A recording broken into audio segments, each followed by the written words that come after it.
Baik, assalamualaikum warahmatullahi wabarakatuh.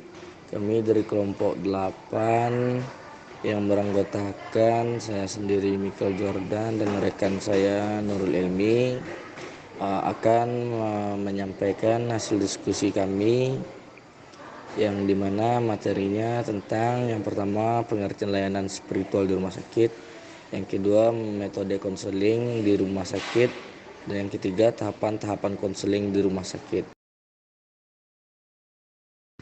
Baik, materi pertama yang akan saya sampaikan sendiri yaitu layanan spiritual atau bimbingan rohani pasien adalah bentuk kegiatan yang di dalamnya terjadi proses bimbingan dan pembinaan rohani kepada pasien di rumah sakit sebagai bentuk kepedulian kepada mereka yang sedang mendapat ujian dari Tuhan Yang Maha Esa.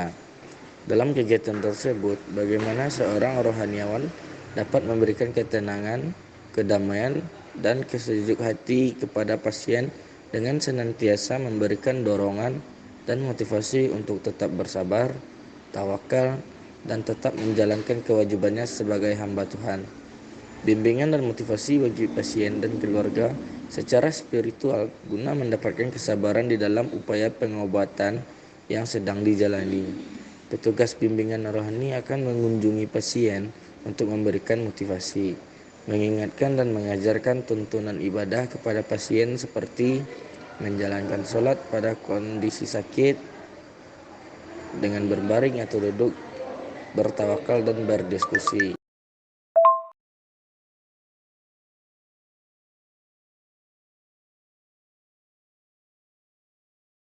Baik, materi selanjutnya yang akan disampaikan oleh rekan saya yaitu Nurul Ilmi. Kepada Nurul Ilmi, ya saya persilakan. Baik, terima kasih kepada moderator. Saya akan membacakan materi berikutnya. Metode konseling di rumah sakit. Metode dan teknik konseling untuk pasien di rumah sakit. Metode konseling dan psikoterapi yang sudah ada memiliki kemungkinan untuk diterapkan sejauh memiliki relevansi dengan berbagai kebutuhan pasien di rumah sakit.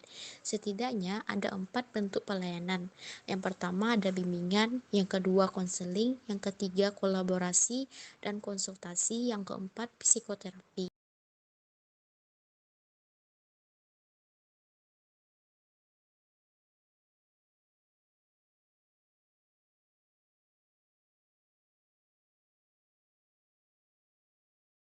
Sedangkan teknik kolaboratif adalah bekerja sama dengan mitra kerja menuju tercapainya tujuan.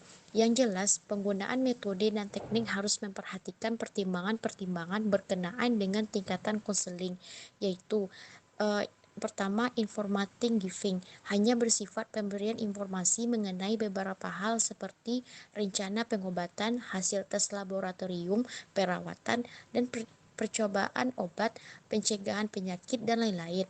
Hal ini biasanya untuk penderita penyakit kronis seperti HIV, kanker, dan lainnya.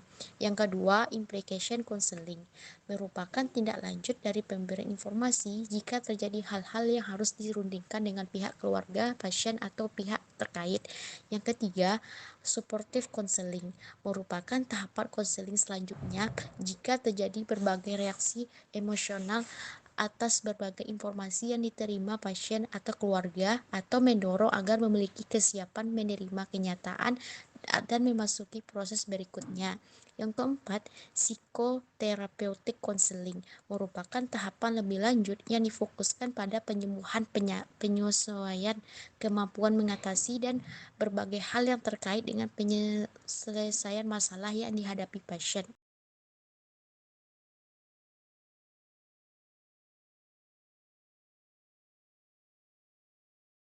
Selanjutnya, tahap-tahap dalam konseling. Ada 4 tahap dalam konseling di rumah sakit. Yang pertama, forming and therapeutic relationship, yaitu menjalin komunikasi dengan pasien sebagai konseli, membuka komunikasi dan percakapan. Yang kedua, making assessment. Pada tahap ini, konselor harus sudah mendapatkan gambaran mengenai kondisi psikologis pasien, latar belakang pasien, pemahaman, makna, dan kepercayaan pasien mengenai sakit yang dideritanya. Yang ketiga, intervening all the same session. Pada tahap ini, konselor sudah harus dapat melakukan berbagai intervensi, penanganan, pemecahan masalah yang dihadapi sembari membantau berbagai kemungkinan masalah baru yang muncul di sepanjang sesi konseling dan sesi keperawatan medis untuk dicarikan solusinya secara kolaboratif. Yang keempat, closing merupakan penutupan internal agar dapat melakukan evaluasi terhadap segala bentuk intervensi dan terapis yang dilakukan.